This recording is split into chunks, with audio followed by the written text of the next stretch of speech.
Developed by Square and released in 1995, Romance and Saga 3 first graced Western lands in 2019 with updated visuals and added quality of life mechanics. Footage in this video is from the Switch version, but it's on a bunch of other platforms too.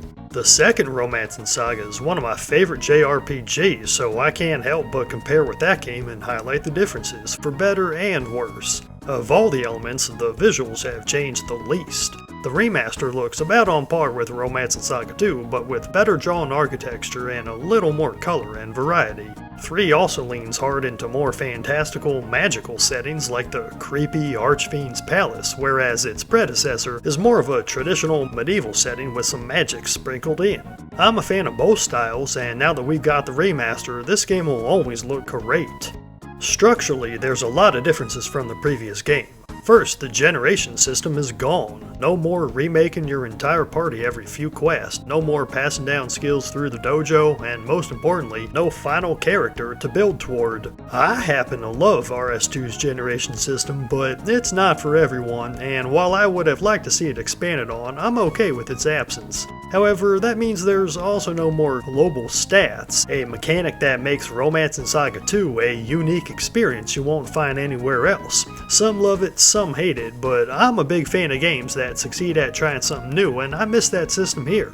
In Romance and Saga 3, you instead get to pick from several starting characters, each of whom bring their own flavor to your playthrough. They're not entirely different, you get essentially the same experience no matter who you choose, but minor elements such as where you start in the story, which side of the raid or conflict you're on, and even which minigames are available and when, all depend on your starting character. While this incentivizes replaying the game, I didn't feel a need to jump back in immediately after beating the final boss. Compared to Romance and Saga 2, it's easier to see most of the content here in one playthrough. Like the previous game, characters' magic and weapon levels increase through usage, but the revamped magic system is where things get interesting. For some reason, Romance and Saga 3's schools of magic kept their Japanese names during translation. For example, water magic is called Genbu, while earth is Byako. Now, I'm a dirty gaijin who can't read Japanese, so I'm not sure if the spell names were changed between games in their homeland as well, but regardless, it's a neat way to make the magic types feel more unique, even though you've got basically the same options of water, earth, wind, and fire. Oh, and light and dark are replaced by solar and lunar magic now too. This time, characters can learn either solar or lunar, as well as only one other school of magic. As a result, it's more difficult to do a magic-only playthrough compared to Romance and Saga 2, where characters could learn up to 3 types, and magic in general has been nerfed. Grinding magic levels takes an eternity, and if you replace a magic type for a character and later decide you want to use it again, you'll have to start over from level 1. That's another change from RS2, and I miss that game's global levels here. Now you've got to come up with a plan for every character's magic early on and stick to it, otherwise you're in for a lot of grinding. On the other hand, there is more flexibility and more strategies are viable. Romance and Saga 3 is a little easier than the second game due to these changes, but it's still on the difficult side as far as JRPGs go. At the same time, and like most Saga games, it's fair. Strategy and tactics matter much more than stats in boss fights, and if you're really struggling, chances are you're not making the best of the mechanics. More of the battle formations are useful this time around, and characters who succeed in certain formations are almost useless in others. I love this kind of strategy.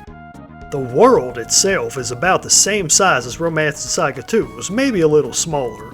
Though each area is more densely packed, there's way more towns to explore, and trekking to each new region isn't nearly as annoying. The amount of enemy-filled fields in the overworld is cut down by a lot in favor of more and deeper dungeons. That's enough to differentiate the game structurally, but Romance and Saga 3 goes further by adding expansive minigames such as a real-time strategy war effort and a stock-buying business simulator. These are mostly fun, especially the business sim, which is a joy to break and an easy way to make yourself rich. And they affect other aspects of the game if you do them. At the same time, they're optional, for most characters anyway. Speaking of characters, rather than choosing from various potential recruits for each class that get replaced over the generations like in the second game, there's now fewer characters in total, but each feels more special. You can even add to your party some of the starting characters you didn't choose, which is cool. NPCs you recruit each have their own story and motivations, all of which are more in-depth than in Romancing Saga 2, but not by much. It's more of an evolution than a revolution, if you'll excuse that hackneyed expression, but it's enough. There's the quirky girl who refuses to leave your party unless you visit a certain town, 2 warring mage tribes, the leaders of which may join you, even a wannabe superhero named Robin who decides to join you after you get him out of a jam. You can play as all of them and many others. Characters and the variety therein are among the strongest points of this adventure. Kenji Ito crushes it with the music, as he did in Romancing Saga 2, and while I prefer that game's version of the title theme, there's plenty of fantastic tracks here, and I'd rank the OST on par with the previous game. It's one of those JRPGs where I never felt the need to throw on a podcast and play on mute. Music plays a big part in keeping me engaged, and composers for classic JRPGs like this rarely let me down.